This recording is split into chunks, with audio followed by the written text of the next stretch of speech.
Good evening, and welcome. Tonight's story takes you up a narrow wooden stair to an attic bedroom in an old farmhouse. On the first night of a long, warm summer rain, the kind of rain that settles in at dusk and means to stay until morning, falling all night on the tin roof just above your bed. There is no plot to follow tonight, and nothing to keep track of. It is only a small room and a big rain. There is nowhere you have to be, and nothing you have to carry up the stairs with you, and nothing waiting at the top but a made bed and the sound of the weather. If your thoughts wander away from my voice, let them wander out over the dark, wet fields, and if you drift off to sleep while I am still talking, that is the story working exactly as it should. So get yourself comfortable now. Truly comfortable. Move until the bed is right. Then let yourself stop moving, the way a house stops at night, all at once, gladly. Before the story begins, let yourself settle. There is nothing you need to do with your body except let it be heavy. The bed is holding you. You do not need to help.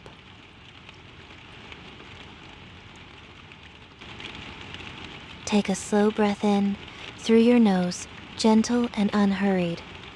Hold it for a moment soft at the top, and let it go, slowly, all the way out, a little longer than the breath that came in.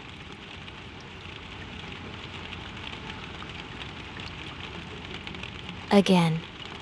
Breathe in, easy and low, the way you breathe when no one is watching. And out, long and slow, letting your shoulders sink as the breath leaves.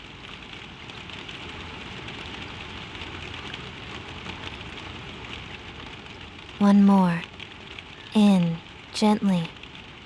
And out, slowly, and as the breath goes, let your jaw soften, let your hands uncurl, let the weight of the day drain down through the mattress and away.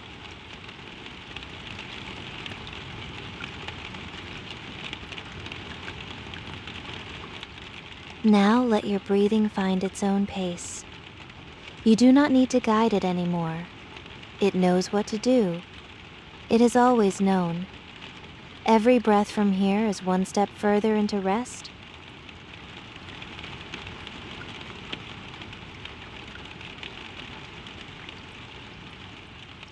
You are climbing a narrow wooden staircase at the end of a long, soft summer day.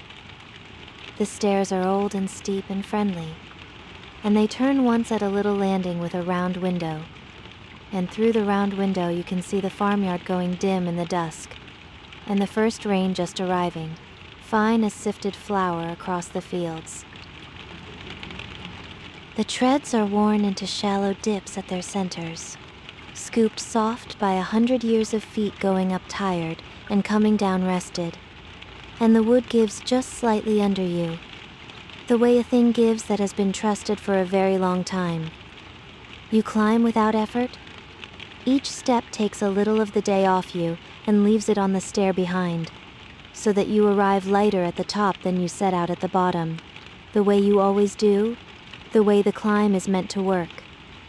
The banister under your palm is the same dark satin it has always been, worn pale along its upper curve where every hand that ever went up here has held it just so, and your hand finds that worn place without looking, because your hand has known this rail longer than it has known almost anything.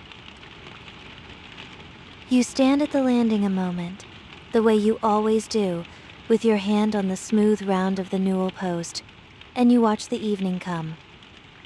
The light is going from the yard slowly, the way summer light goes, giving itself up by degrees gold to gray to a soft, deep blue, and the first drops are darkening the dust of the lane one spot at a time, the way the first drops always do, as though the rain were counting itself in before it begins to play. Through the round window, the yard lies quiet below you. The cobbles gone the color of pewter in the failing light, the long shadow of the barn reaching all the way to the gate and softening as the dusk comes up to meet it. A single swallow stitches once across the open air and is gone under the eaves to its mud nest, in for the night now, and the martins go in after it, and then there is only the slow blue settling of the air and the fine gray hatching of the rain getting surer of itself over the far field. You watch it come the way you might watch a tide, with no part of you hurrying it, no part of you wishing it any faster or any slower than it is. Behind you and below you, the house is settling into its night. You can feel it through your hand on the rail. The small, honest weight of a home shutting down room by room, a door drawn to somewhere downstairs, a chair pushed under a table, the kettle set off the heat. It is a plain old farmhouse, square and low and patient, with walls thick at the bottom and thinning as they rise, so that climbing these stairs is like climbing up into the warm, narrow top of something safe. Below is the kitchen, the parlor, the wide, cool flags of the hall, and above, just above, is the one room that has always been yours. You can name every room beneath you without trying, and naming them is its own quiet pleasure. The kitchen with its low red range gone down to embers, the long scrubbed table, the row of cups hung on their hooks, the parlor with the good chairs nobody hurries to sit in, and the clock on the mantel ticking patiently to an empty room. The hall with its flagstones worn into a soft path down the middle, cool under a bare foot even in August. The little scullery off the back with its stone sink and its smell of soap and apples. All of it dim now, all of it drawn in close around its own small warmth. All of it below you and holding you up. The whole sturdy weight of the house lifting this one high room toward the rain like a cupped hand lifting something it means to keep. At the top of the stairs is the attic bedroom, and it has been yours forever. The door opens with a small wooden click you have known all your life, and there it is, the room under the roof, low and long and warm, smelling of clean sheets and sun-dried timber and faintly, sweetly of hay.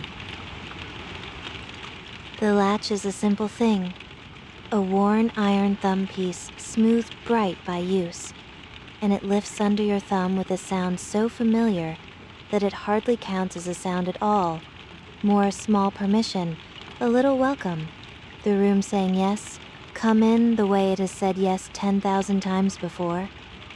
The door swings in slow on hinges that have long since stopped speaking, and the warm held breath of the room comes out to meet you, all timber and linen and the ghost of summers, and you step in over the worn threshold and you are home at the top of the house, with the whole of the day shut gently on the stair behind you. The ceiling is the roof itself, sloping down on both sides, close enough to touch where the bed tucks under the eave. The beams are worn smooth and gone the color of dark honey, and between them the underside of the tin shows pale, the very skin of the roof, near enough that the rain when it comes will be almost in the room with you, a hand's breadth of warm air, the only thing between your face and the weather. You could lie in the bed and reach up and lay your palm flat against the slope of it, and you have many times, and the wood up there is always cool and dry and faintly furred with this soft gray dust of years. Dust that no one minds and no one disturbs, the gentle felt of a place that is left in peace. The beams carry the small marks of the men who shaped them, the long, shallow scallops of an adze, a peg here, a Roman numeral there, scored once by a carpenter so long ago that the field he could see from the ridge is a different field now, and the marks have gone soft as everything in here has gone soft, worn down to the color of honey and left alone. The walls are whitewashed board, and the whitewash has softened over the years to the color of cream. There is a small window at the gable end propped open its usual 2 inches on a worn wooden peg, and through the gap comes the cool green breath of the evening, grass and wet dust and the first clean smell of rain on warm ground, which is one of the oldest and kindest smells there is. In places the whitewash has crazed into a fine soft web of cracks, the way old cream paint will, and in the low corners where the slope of the roof comes down to meet the wall a cobweb or two has been allowed to stay, gray and slack and gathering its own thin dust, harming nothing, asked to leave by no one, swaying just barely in the draft from the gap. The corner where two walls and the slope all meet is the softest, darkest place in the room. The place the lamplight never quite reaches, and it is good to know it is there, a small pocket of deeper quiet held in reserve, the way every kind room keeps one corner for the dark.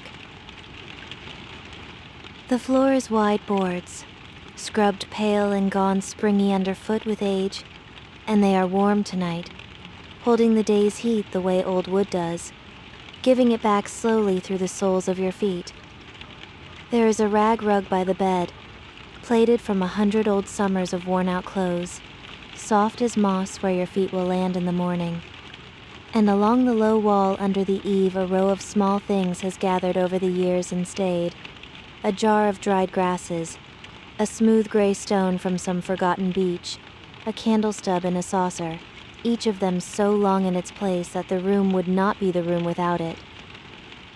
The boards are wide as a forearm, cut from trees that grew slow, and here and there a knot stands up a little prouder than the grain around it, polished round by bare feet, so that walking the room in the dark you could find your place by the knots alone.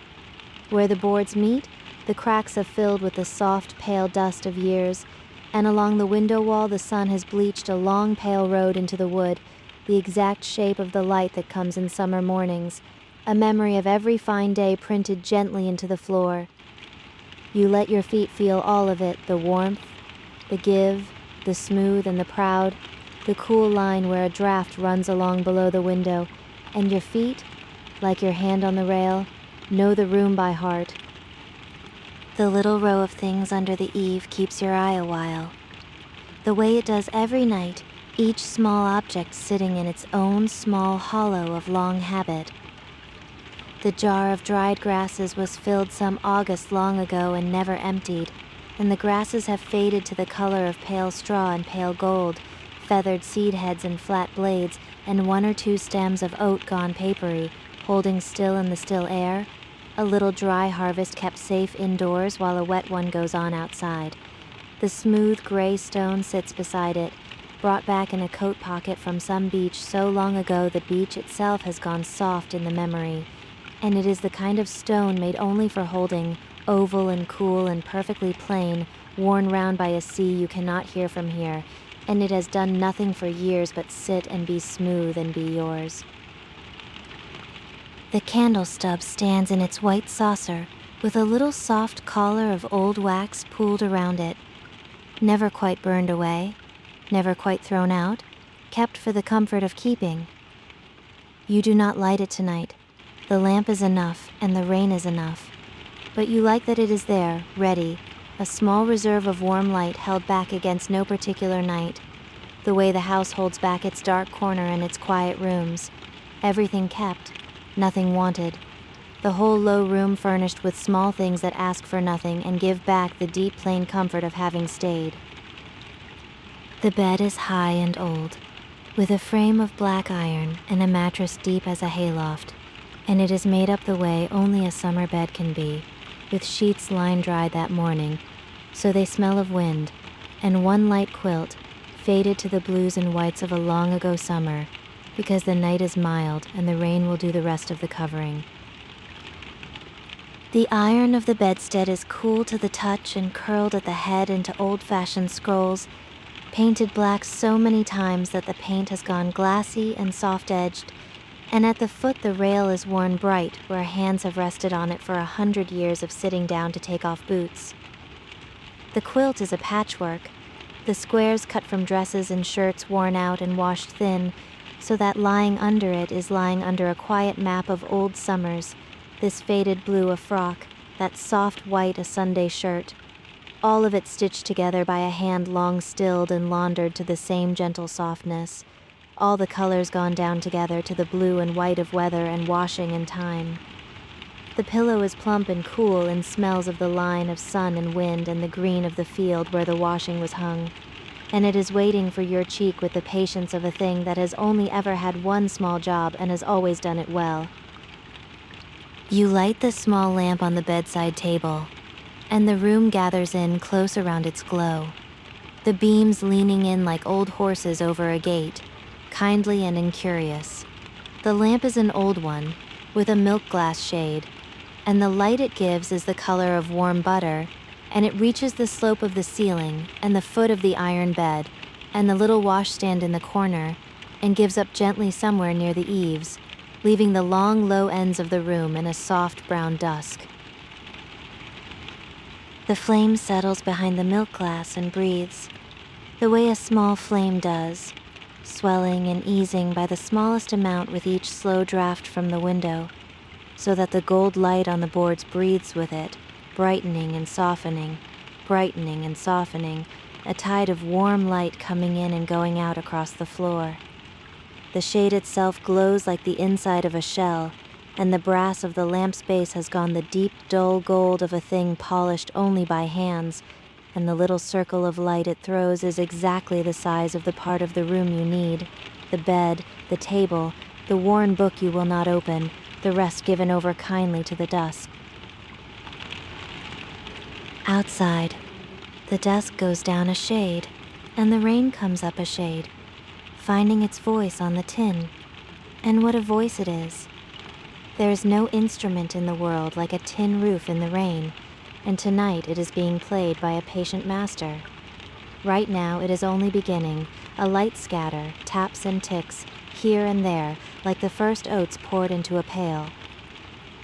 You stand under it a moment and tip your head back toward the slope of the roof, the way you have done since you were small, and you smile to hear it start. A single drop lands, and another, and then three together, and then a little hush, the rain feeling out the shape of the roof, the long ridge and the gentle pitch, learning where the metal sings full and where it sings soft. It is a good roof for the purpose. The tin is old and a touch loose at the seams, and that is exactly why it sings so well. Every drop given a little room to ring, so that the whole roof becomes a low, warm drum tuned by no one, and perfect anyway. You move about the small room in the lamplight, doing the few small things that close a day. You unlatch your watch and lay it on the washstand, face up, ticking to itself, and you will not look at it again until morning. You fold back the quilt to a neat triangle the way you have folded it 10,000 times. You set your slippers side by side where your feet will find them, though your feet will not want them until the rain has long since stopped. The washstand keeps you a moment, the way the small things do. It is a plain old stand of dark wood with a marble top gone cool and faintly veined, and on it stands the white jug and the white basin, the jug too big for the basin in the old way, both of them edged with a thin band of blue worn nearly away, both of them cool and smooth and waiting and empty, for there is no washing to do tonight that the rain will not see to. Beside them a folded cloth, a cake of plain soap that fills its own small corner of the air with the clean ghost of lavender, a comb, the candle and its saucer, the few honest tools of getting clean and going to bed, each in its place, none of them wanted now, all of them at rest. You touch the cool marble with 2 fingers in passing, the way you might touch the flank of a quiet animal, just to say goodnight to it, just because it is there and has always been there. There is nothing else that needs doing. The day is done. And it was a small day, the best kind. A day of hay and weather watching and a long, slow supper. And now it is folded up and put away below you in the sleeping house, and there is only this, the lamp, the rain, the high bed waiting. You change into soft, worn night clothes, and the cloth is cool against your skin, washed thin and gentle by years, and you climb up into the high bed, and the mattress takes you in with a deep feather sigh, and you draw the sheet to your chest. The pillow is cool and smells of sunlight. The lamp makes its small gold circle on the boards, and you lie there in the very best seat in the house, and you listen to the rain settle in. The mattress takes you slowly, the way deep things do, sinking by the smallest degree under the weight of you and then by a smaller degree still, so that you go on settling into it long after you have stopped moving, feather by feather, your shoulders easing, your back letting go of its last small carrying, the warm hollow of the bed closing gently around you. The sheet is cool where it crosses your chest and warming already where it touches you, and the air of the room lies mild on your face, neither warm nor cool, the exact soft temperature of nothing at all, only the slow green breath from the window crossing your cheek now and then, smelling of rain. It builds the way a fire builds, surely and without haste.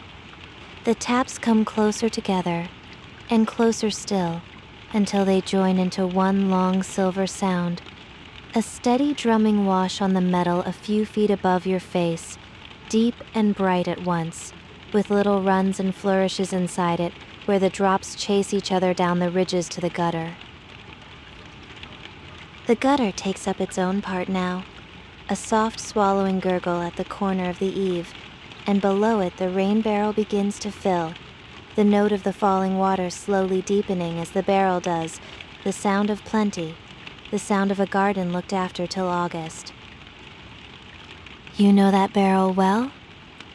It stands at the corner of the house under the downpipe, an old oak cask gone silver with weather, and all summer it gathers the sky for the garden, so that even in the dry weeks there is soft rainwater for the seedlings and the roses. You can follow the whole journey of the water in your mind from where you lie, the rain finding the roof gathering it to the valleys sending it racing to the gutter feeding the pipe pouring it down into the dark sweet barrel, a thread of water drawn all the way from the high night to the low ground, and every part of it working softly, working well, asking nothing of you but to be heard. And the barrel is only the start of where the water goes. From the barrel it will brim in the deepest hours and spill its silver over the lip into the cobbles and run along the worn channel to the garden, where it will sink into the dark beds and find the roots of things in the night. Past the garden the well stands under its little stone hood with its old wet rope, deep and cool and patient, and the rain finds its slow way down to that too. A year from now, 10 years from now, the same water moving so slowly through the ground that tonight's fall will be drawn up cold and sweet long after this night is forgotten. There is a stone trough by the byre, green at the rim and brimming, and a long shallow puddle always lies at the gate where the gateposts lean, and the rain finds all of these, fills all of these, the high roof and the low trough and the deep well, every hollow in the whole farm slowly filling with the same soft sky. You think of everything out there getting rained on, and the thought is pure comfort. The fields drinking, the dusty lane going dark and fragrant, the hayfield with the rows curing under their canvas, safe and sweet. The hens long since in, muttering on their roost, the dog asleep in the barn on warm straw, one ear loosely keeping track of the thunder that is not coming. For this is a rain without one cross word in it, no wind, no flash, only water and patience. There is more out there than you could ever name, and all of it is keeping. The orchard at the foot of the garden, the old apple trees with their small hard fruit still weeks from ripe, every leaf turned up to take the rain, every branch dripping in its own time into the long wet grass below, the byre where the cattle stand in the warm dark, breathing their slow grass-sweet breath, shifting now and then with a soft heavy sound and going still again. The cat curled into a perfect round in the warm hay of the loft, ears flat to the drumming, wanting nothing it does not already have, the plow horse standing in the warm dark of his stall with one hind hoof tipped at rest, his great soft sides rising and falling, his breath a slow warm cloud in the cool, as deep and easy in his standing sleep as your growing in your lying one. The swallows in their mud cups under the eaves, the martins under the barn, all the small lives of the place folded into themselves in the dry dark while the rain comes down over all of them alike, over the just and the sleeping and the simply tired, sparing nothing and harming nothing, only watering the world and asking to be heard. If you choose, you can pick the rain apart into its separate voices, the way you might pick out the instruments in a slow piece of music, and then let them fall back together again into the one warm sound, the high bright tick of the lightest drops on the highest tin, the deep full drumming over the ridge, the soft hiss along the slope where the water runs in a sheet, the fat, slow plink from the eave into the puddle below, slower than your own heartbeat now and slowing still. The round gurgle of the gutter taking its fill, and under everything the long, low breath of the whole field drinking, the sound with no edges, the sound the others are written on. You hold them apart a moment, all those soft voices, and then you let them go, and they pour back together into the single great kindness of rain, and you stop choosing anything at all. Inside, the rain makes the room smaller and warmer and more yours. The lamplight seems to thicken, gold as cider. The beams tick once or twice, the old wood settling its shoulders for the night. On the far side of the room, your day clothes lie folded over a chair, finished, done with, dim as everything beyond the lamp is dim. You let your eyes travel the small known country of the room, slowly, the way you do every night. The slope of the ceiling, following the roof down to where it meets the wall, the single picture in its frame, a field of poppies gone soft and brown with age, the washstand with its white jug and basin, the line of the eave where the shadow pools. Nothing in here has changed in years, and nothing in here needs to, and the knowing of every inch of it is its own deep comfort, like the weight of a familiar hand. The picture has hung there longer than you can remember, a little field of poppies in a plain dark frame, the colors gone soft and brown and dusty with years of attic light, the red of the poppies faded to the red of old bricks, the green gone to the green of moss, the whole scene drowsing behind its glass in a summer that ended long ago and was never anything but warm. There is a hairline crack across one corner of the glass that you stopped seeing years past, and a soft gray bloom of dust along the top of the frame, and the picture asks nothing of you, only hangs there being a field forever, a small still afternoon kept on the wall against the rainy dark, and your eye rests on it the way it always does and moves gently on. The window holds your eye the longest.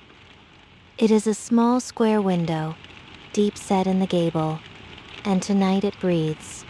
The cool air comes in at the gap on the slow tide of the rain and stirs the muslin curtain, just barely in and out, the room itself seeming to breathe along with the weather. Beyond the glass there is nothing now but soft gray dark and the silver hatching of the rain caught in the last of the lamplight, falling and falling past the window in long quiet strokes. And the smell that rides in on the draft keeps changing as the ground drinks, from dust to clean earth, to the green of growing things, the whole farm exhaling into the wet evening. This is the room where nothing has ever gone wrong. The rain on the tin is the oldest lullaby you know, and you know every verse of it. The long steady middle, the brief swells when a heavier curtain of rain walks across the roof and away over the fields, the settling back, the going on. It could rain like this for 100 years, and the roof would only get better at its music. A heavier curtain crosses now, and you listen to it come. A low gathering roar away over the far field, growing, nearing, until it is overhead, and the whole roof sings at once, full and soft together, and then it walks on, the roar trailing off behind it across the hedgerows, the way a wave draws back down a beach, leaving the steady patter behind it exactly as before. It will do this many times in the night. There is no end to the rain's patience, and no end to the roof's. You lie and follow one such curtain all the way across, from its first far whisper at the edge of the world, to the great soft fullness of it over your head, to the long fading hush of it going on toward the river, and before it has even finished going the next one is already gathering, far off, faint, kind, so that the swells come and go like slow breathing, like something very large and very gentle turning over in its sleep and settling again, and there is never any gap in it, never any silence to wait through, only rain and more rain, handed on from one soft hour to the next. You reach over and turn the little lamp down and out. The dark that comes is soft and complete, the dark of deep country, and the rain rises gently in it, the way sound does when the light goes, closer now, silver and steady, a tent of sound pitched right over your bed. The window breathes its cool green breath across the room. The sheets hold the smell of wind. The mattress holds you like held breath, like cupped hands.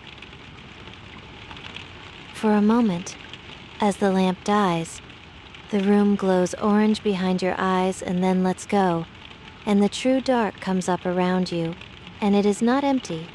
It is full, full of the rain, full of the smell of the wet fields, full of the small warmth of your own body in the deep, soft bed. The window is the only paler thing now, a soft gray square in the black, and the rain falls past it without end, and the dark is kind, and the dark is yours, and there is nothing in it anywhere but rest.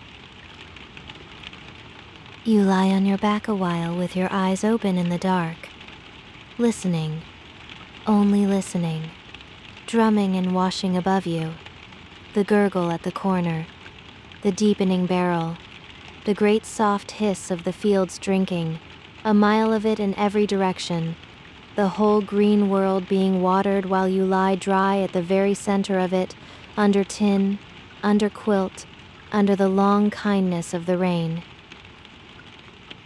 Below you, the old house sleeps. You can feel it more than hear it, the deep settled quiet of the rooms beneath, the kitchen with the range gone low, the parlor with the clock ticking to no one, the stair that brought you up holding still in the dark. The house has stood through 100 summers of rain like this, and it knows exactly what to do, which is nothing at all, only stand and keep the weather out and hold its small sleeping warmth like a coal in cupped hands. The rain knows what to do as well, which is only to fall. It has all night and nowhere else to be.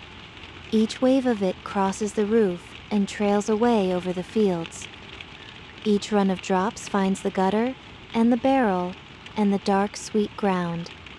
Everything is getting where it is going, slowly, surely, including you.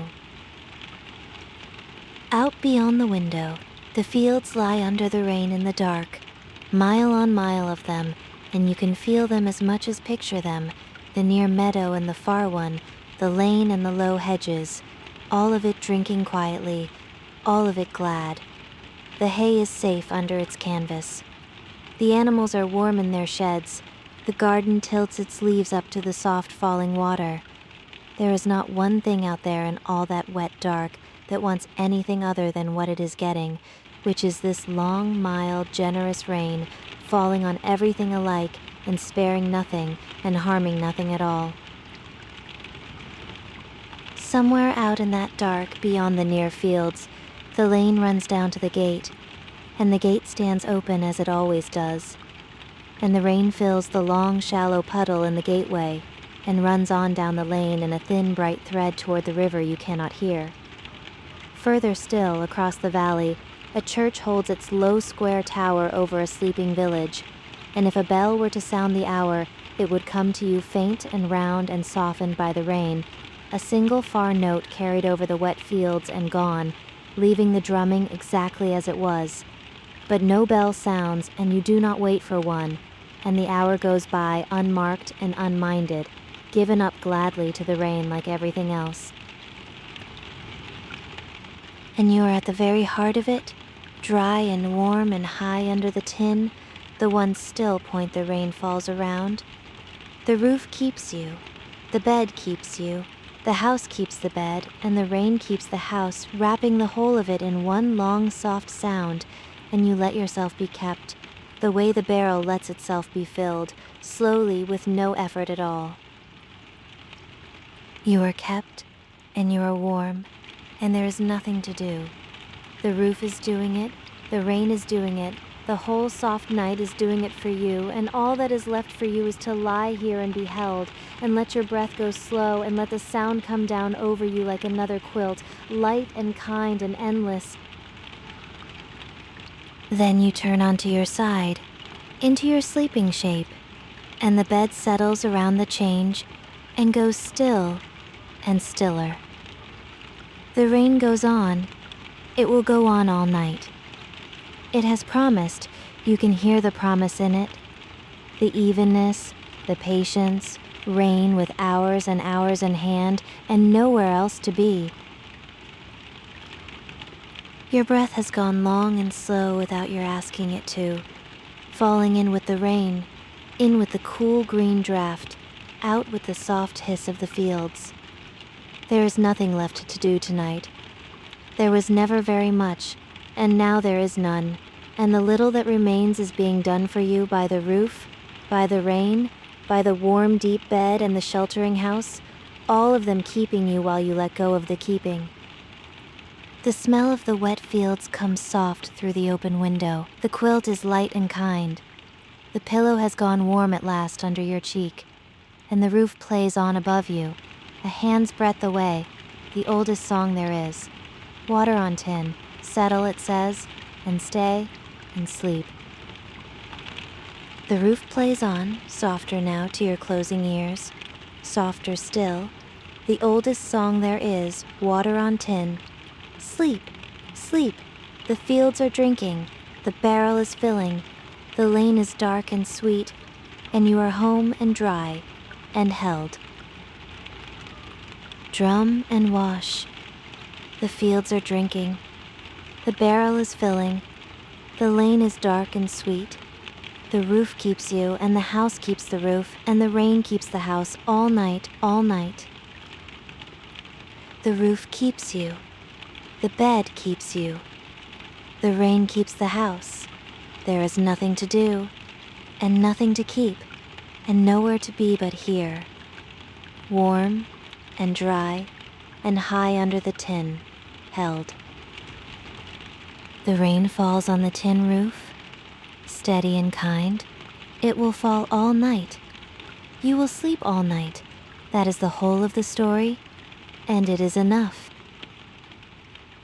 Water on tin, water on tin.